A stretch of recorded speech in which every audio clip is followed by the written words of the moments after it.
kawan rapat Sayyidina Umar bin Khattab, sehingga hubungannya dengan Sayyidina Umar bin Khattab sampai kepada peringkat buat kerjasama.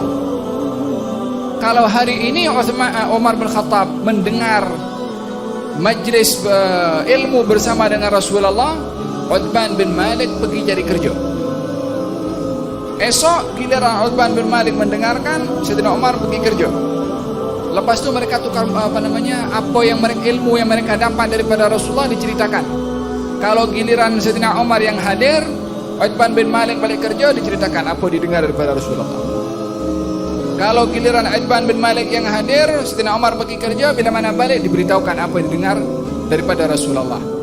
yakni mereka sampai sedemikian, tak ada sebab untuk tidak mencari ilmu, tak ada sebab karena kesibukan tak cari ilmu,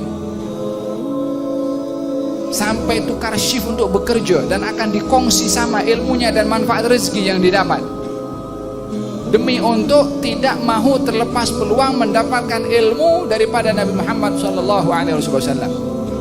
Sehingga satu hari ketika tiba giliran Uthman bin Malik hadir majlis ilmu bersama dengan Rasulullah, Sayyidina Umar pergi kerja. Maka Uthman bin Malik waktu itu datang ke rumah Sayyidina Umar dan ketuk pintu dengan kuat. Kata Sayyidina Umar bin Khattab membuka pintu dalam keadaan terkejut dengan ketukan yang begitu dahsyat. Kata Uthman bin Malik mengatakan, satu perkara besar sudah terjadi kepada Rasulullah. Rasulullah bermasalah dengan ahli keluarganya, yakni ada masalah dengan rumah tangganya. Maka Sayyidina Umar bin Khattab bertanya, adakah Rasulullah ceraikan istrinya? Kata Uthman bin Malik mengatakan, saya tak tahu. Sayyidina Umar terus keluar daripada rumahnya, pergi ke rumah Hafsah, putrinya. Didapati putrinya sedang menangis. Ini mesti Rasulullah masalah dengan Siti Hafsah. Siti Hafsah adalah putri kepada Sayyidina Umar bin Khattab radhiyallahu anhu wa Allah. Kata Sayyidina Umar, wahai putriku, kamu jangan mengganggu Rasulullah, jangan menuntut apa-apa daripada Rasulullah. Kalaupun Rasulullah memberikan kasih sayang dan cintanya yang lebih kepada orang lain, kamu jangan cemburu. Yang dimaksudkan adalah kalau Nabi memberikan perhatian lebih kepada Siti Aisyah, kamu jangan cemburu, sebab Sayyidina Umar tahu kalau Nabi amat sayangkan kepada Siti Aisyah. Maka Siti Hafsah ditanya, adakah kamu diceraikan oleh Rasulullah? Siti Hafsah pun mengatakan, saya tak tahu.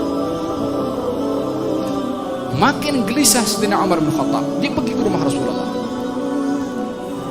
Tengok bagaimana Sayyidina Umar bin Khattab ketika mendengar satu berita, dia tak terima bulat-bulat macam kita zaman kita sekarang.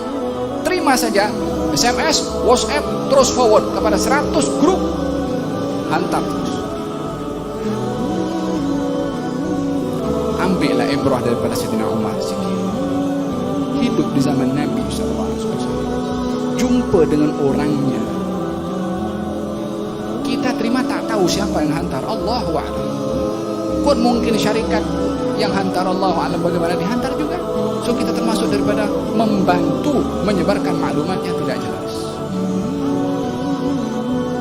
Jangan gairah sangat. Al-ajalatu minasyaitan, tergesa-gesa sifat syaitan. Wa ta'anni minar rahman, perlahan-lahan, tidak gopoh, sifat daripada Allah Subhanahu wa taala. Sayyidina Umar dengar itu berita, tanya dulu kepada Hafsah. Tanya Uthman bin Malik, tanya Uthman bin Malik, Allah tak tahu. Yakni bermakna tak mau untuk memberikan komentar apa-apa yang dia memang tak tahu. Tapi dengar ada masalah, datang kepada Hafsah, ditanya, dah cerai? Kata Siti Hafsah mengatakan tak tahu. Datang kepada Rasulullah SAW. Sumbernya datang jumpa dengan baginda Rasulullah. Waktu itu rumah Nabi dijaga oleh satu orang. Kata Sayyidina Umar minta izin untuk berjumpa dengan Nabi. Orang itu datang dengan Rasulullah, kemudian memberitahukan, ya Rasulullah, Sayyidina Umar berada di depan pintu untuk berjumpa. Nabi diam.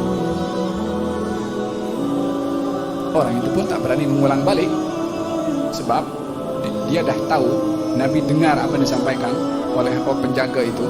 Nabi diam, maka dia pun pergi mengatakan kepada Sayyidina Umar, aku dah bagi tahu kepada Nabi. Nabi diam. Sayyidina Umar duduk dalam keadaan bangkit balik. Bagi tahu sekali lagi, tidak putus asa untuk mendapatkan sumber informasi.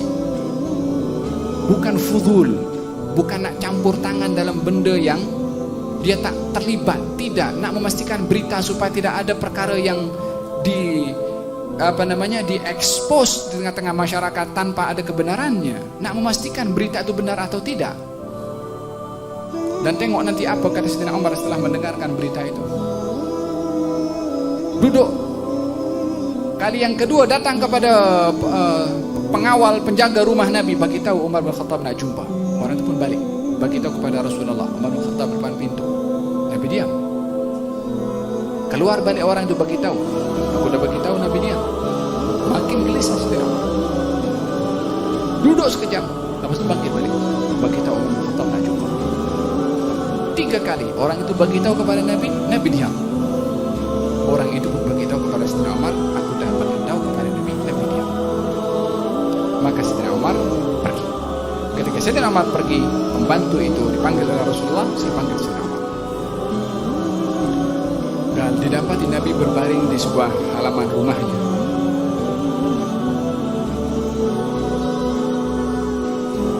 Dalam keadaan bumbung rumah itu masih terik panas matahari masuk.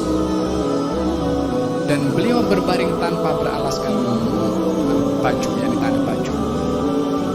Nampak ketulan keringat itu membasahi badannya. Bukan matahari, bukan ekor, matahari.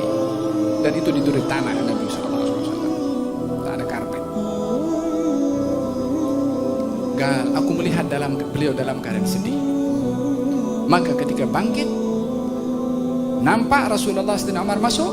Pertama disoal oleh Sayyidina Umar, adakah engkau menceraikan istri-istrimu? Nabi mengatakan tidak. Terus dia berteriak keluar, Nabi tidak ceraikan istrinya. Untuk apa? Saya rasa kata-kata itu untuk mengajarkan kepada kita untuk tidak cepat memberi ketahukan berita yang tak jelas. Ditutup dulu oleh Sayyidina Umar bin Khattab. Nabi tak ceraikan. Hati-hati jangan sebarkan maklumat yang tidak betul. Faham dong, zaman kita sekarang Allah takut kita. Orang tak bertanggung jawab apa yang disebarkan itu mengundang fitnah atau tidak. Andai tak ada smartphone yang manual macam dulu, kurang fitnah. Maka kata Sayyidina Umar mengatakan telah melihat Rasulullah SAW dalam keadaan sedih. Kata Sayyidina Umar, ya Rasulullah, aku tadi datang pergi ke tempat Hafsah dan aku tegur kepada dia. Tengok bapak mertua.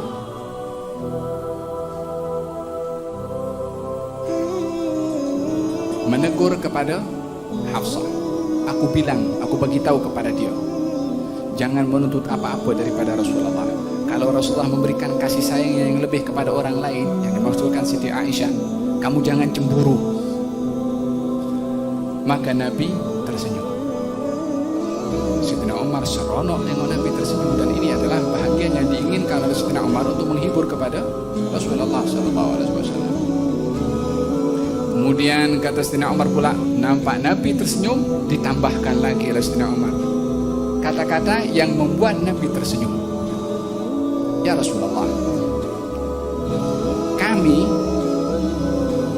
di Mekah adalah golongan orang-orang yang mengontrol kepada istri-istri kami, masyarakat Mekah.